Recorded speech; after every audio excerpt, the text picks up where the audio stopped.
Hi everyone, today what we will do is we'll solve this problem, integration 0 to 1 square root of 1 minus x divided by square root of 1 plus x. Okay, how do I solve this problem? Let me start with I equal to, let me decrease my pen size a bit.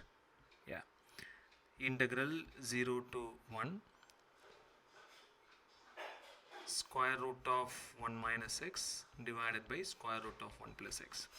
Now that I know I can multiply and divide by any constant, that means now I can multiply and divide by square root of 1 minus x as well very well.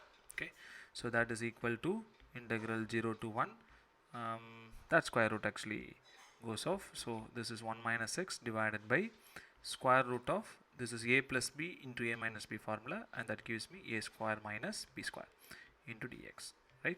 Hopefully that's fine. Now what we will do is,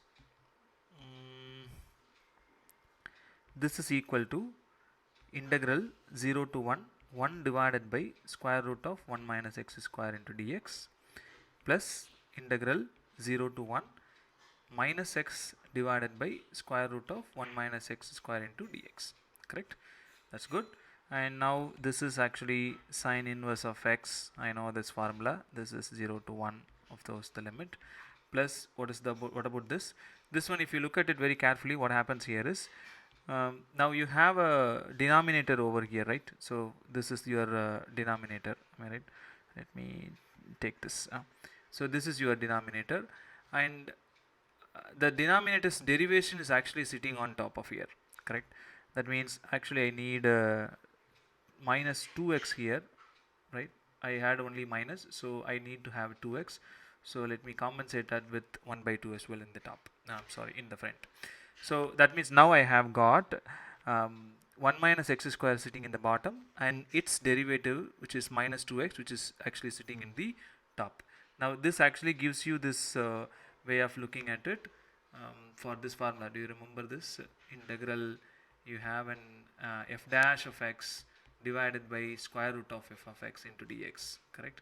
Now I know this is going to be equal to 2 times square root of f of x. Okay, if you don't remember this formula, it's very simple. All that you have to do is just substitute u equal to 1 minus x square and solve this. You'll get this. Anyway, this shortcut is very helpful to remember this formula and use it for JEEs. So here I have 1 by 2, and this one is actually 2 times square root of 1 minus x square. Okay, because that's what my f. Now here is the limit 0 to 1. So it gets cancelled here. Now here lower limit actually becomes 0, so that's 0, and then the upper limit, which is sine inverse of 1. So let's keep it as it is as of now, and plus what is this now? So this is upper limit becomes 0 because 1 minus 1 square, and the lower limit becomes square root of 1. So this is becoming minus 1. Okay, so therefore this is, of course, this is pi by 2, right? So pi by 2 minus 1, and that's the answer. Okay, that completes the problem. Thank you so much for watching, and I'll see you in the next JEE problem.